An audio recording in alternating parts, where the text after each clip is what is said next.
भी सुनते रहे ऐसे भजनों से। तो हम हर बार जब भी ये हमारे यहाँ आते हैं, ये रौनक लगाते हैं और ज्ञान भरे भजन है जिनमें इतना ज्ञान भरा है ये मन को छू जाते हैं। मधुर स्वर तो हैं लेकिन उनमें जो भरा हुआ ज्ञान है वो सबके मन को छू जाते हैं। वो सबसे बड़ी बात है। आर्य समाज में भजन कीर्तन और सत्संग सुनने के लिए आए हैं तो हम इन सबका स्वागत करते हैं। अब हमारे आर्य समाज है, इनके ही मार्गदर्शन से चलता है। तो इनके प्रवचन जो हैं जो इन्होंने मुझे भेंट की है, मैंने वो पढ़ी, बहुत आनंद आया मुझे किताबों में, तो बहुत ज्ञान भरा हुआ है।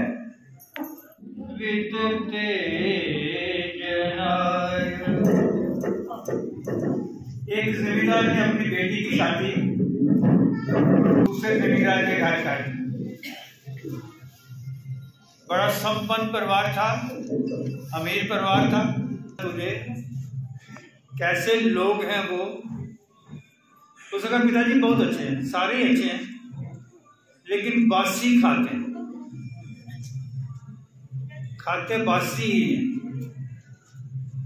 पिता ने सोचा मैंने तो बड़ा अच्छा परिवार ढूंढा था, तो ये क्या बात है, वो ताजी रोटी भी नहीं खा सकते, बासी खाते। गुस्सा आया, अपने संबंधी को बुलाया। संबंधी आया, संबंधी से पूछा गया, और भाई साहब सब कुछ आपके पास है, फिर बासी क्यों खाते हो? उसने कहा महाराज हम तो रोज ताजी बना के खाते हैं। फिर बेटी को पूछा गया क्या तू झूठ बोल रही है? उसने कहा नहीं, मेरी कहने का अभिप्राय ये था कि कोई नेक कर्म नहीं ये कर रहे, ये पुराने जो कर्म किए हुए हैं उसी का फल ले रहे हैं। आज कोई नेक काम नहीं करते, इसलिए ये बेबसी तो खा रहे हैं। देखो ये आंखें खोलने के लिए काफी था। हम अपने आप में जरा सोचे, जितने भी हम यहाँ बैठे हुए हैं, क्या हम लोग भी बासी तो नहीं खा रहे? एक ईश्वरी भक्ति से भरा हुआ एक भजन आप सबके सामने प्रस्तुत कर रही हूँ। आप सभी से निवेदन है आप मेरे भजन में सहायता करें। समूह गान है, सभी मेरे साथ गाएंगे।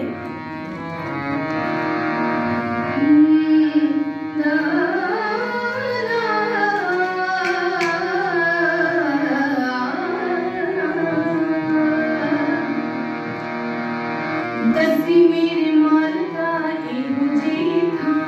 सभी मेरे साथ गाएंगे, मिलके गाएंगे। तब से आप सुन रहे हैं और अब आप सब मेरे साथ गाएंगे। दसी मेरे माल का मुझे था, दसी मेरे माल का मुझे था, मुझे था। जिसमें बैठ के चपाते रहा, चपाते रहा। दसी मेरे माल का मुझे था, दसी मेरे माल का मुझे था। जिसमें बैठ के चपाते रहा, जिसमें बैठ के चपाते रहा। दसी मेरे माल का मुझे था, चपाते रहा। दसी मेरे माल का मुझे था, दसी मेरे माल का मुझे था।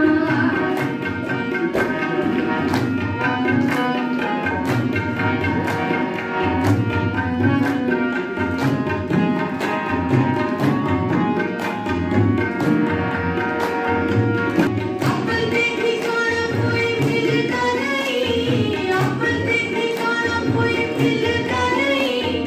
ये मिल जावे तो मैं हिलता नहीं, हिलता नहीं। हमारे आपके यहाँ चंदी बन रहे हैं। उसके बाद श्रीमती अंजू वाला, उसके बाद बड़ी सोशल वर्कर है। हाँ अनिल नायक प्रिंसिपल हैं, इन्होंने सभी काम में बहुत ही अच्छे कार्य किए। आर्य समाज इनको सम्मानित करना चाहते हैं, तो आइए। उसके बाद श्री रमेश गुप्ता जी, रिटायर्ड प्रिंसिपल है।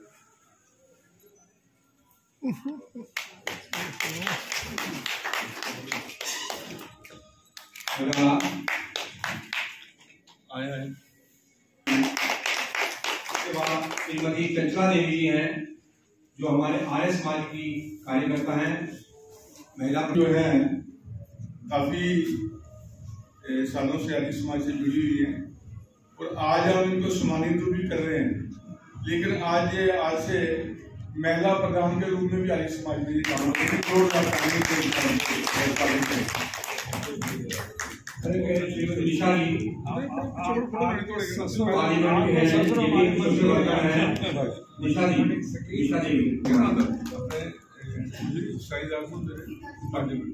गीतांजलि जी नाम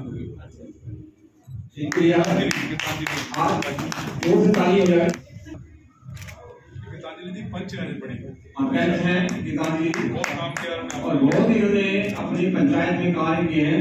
जगती सभा के प्रधान। वक्त सबको मिलता है जिंदगी बदलने के लिए, लेकिन जिंदगी दोबारा नहीं मिलती वक्त बदलने के लिए। चेयरमैन आदरणीय श्री भारतभूषण जी, अभी जिनके आपने विचार सुने, कुछ पीछे छोड़ा नहीं इन्होंने बोलने के लिए, लेकिन मैं इनकी शान में एक पंक्ति जरूर कहूंगा। लोग क्या जाने इनके कद का अंदाजा, लोग क्या जाने इनके कद का अंदाजा, ये वो आसमां हैं जो झुक के चलते हैं। मैं पहले संबोधित करूंगा हमारे यहाँ के आर्य समाज के प्रधान श्री विष्णु भारती जी, यहाँ पे उपस्थित हमारे शहर के गाने बहने व्यक्ति हमारे मोतियों की तरह हैं, एक चमकते हुए हीरे की तरह हैं। हमारी यहाँ पे उपस्थित हमारी बहन चंचला जी, जो माननीय हमारे चेयरमैन साहब की पत्नी हैं, आज उस युग पुरुष, उस महापुरुष महर्षि स्वामी दयानंद जी का ऋषि बोध आज हम मनाने के लिए यहाँ इकट्ठे हुए हैं।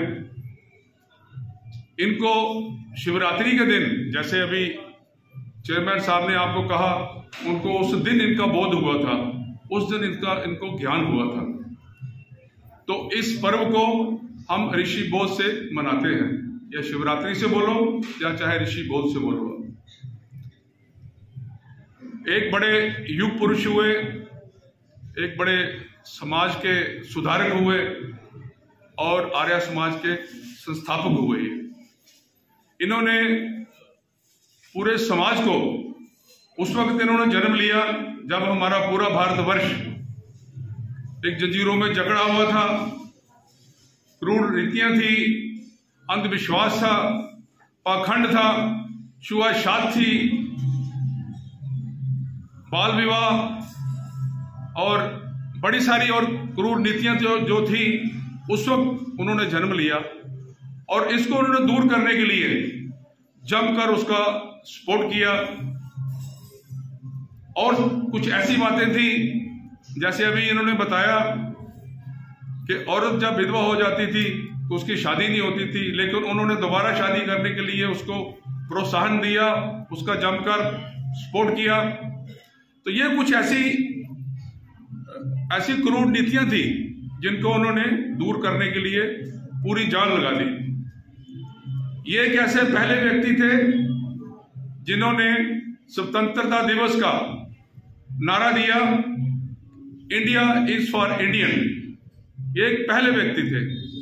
राजगुरु, सुखदेव, भगत सिंह, लाला लाजपत राय, मोहन डिंगरा जी, ये एक ऐसे व्यक्ति थे जो इनकी बातों से प्रेरित होकर एक मिसाल बने आजादी के लिए। उन्होंने आजादी की जंग लड़ी, लेकिन उनके पीछे जो उनका ज्ञान था, जो प्रेरणा थी, वो महर्षि स्वामी दयानंद की थी। शिवरात्रि का उपलक्ष्य है। मैं भारतवासियों को, देशवासियों को और कठुआ के नगरवासियों को मुबारकबाद देना चाहता हूँ। उस शिव शक्ति का दिन जो है वो हम मना रहे हैं और आर्य समाज भी हर साल की भांति ये कार्यक्रम एक कठुआ आर्य समाज के अंदर करता है। तो आज का कार्यक्रम यही था कि स्वामी दयानंद जी को शिवरात्रि के दिन बोध हुआ था, ज्ञान प्राप्त हुआ था गुजरात के अंदर एक टंकारा मंदिर में, और वो छोटी उम्र के अंदर 12 साल की उम्र के अंदर वो शिव शक्ति को, शिव को ढूंढने के लिए अपना घर बार छोड़कर वो निकल पड़े और सच्चे शिव की तलाश जो है वो करने के लिए। तो ये उसी के उपलक्ष्य पर आज कार्यक्रम रखा था। तो TR वगत साहब हमारे आज चीफ गेस्ट थे, मुख्य वक्ता भारतभूषण नंद जी थे, और शहर के गांव के पंच सरपंच DD बिम्बर वगैरह ये सब लोग आए हुए थे। और उसके बाद ये कार्यक्रम अभी संपन्न हो चुका है, और अभी ऋषि लंगर जो है वो हमने जहाँ पर दिया है, और ऋषि लंगर जो है वो स्वामी दयानंद जी के हर साल हम इसी प्रकार से यहाँ करते हैं।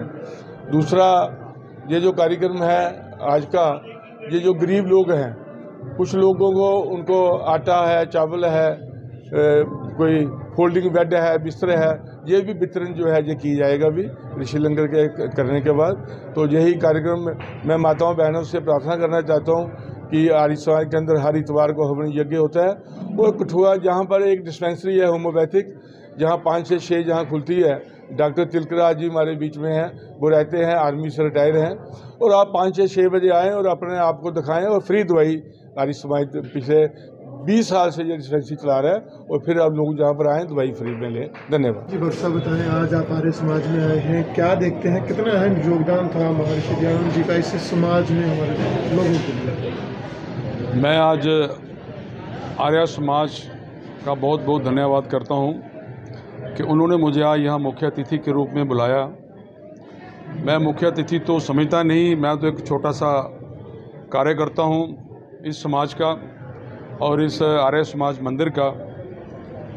फिर भी बहुत बहुत धन्यवाद है यहाँ के प्रधान का, यहाँ के चेयरमैन साहब का, जिन्होंने मुझे इस काबिल समझा। यहाँ हर साल हम शिवरात्रि का जो पर्व है वो ऋषि बोध के नाम से हम मनाते हैं, क्योंकि उस दिन महर्षि स्वामी दयानंद को एक ज्ञान हुआ था शिवाजी के बारे में।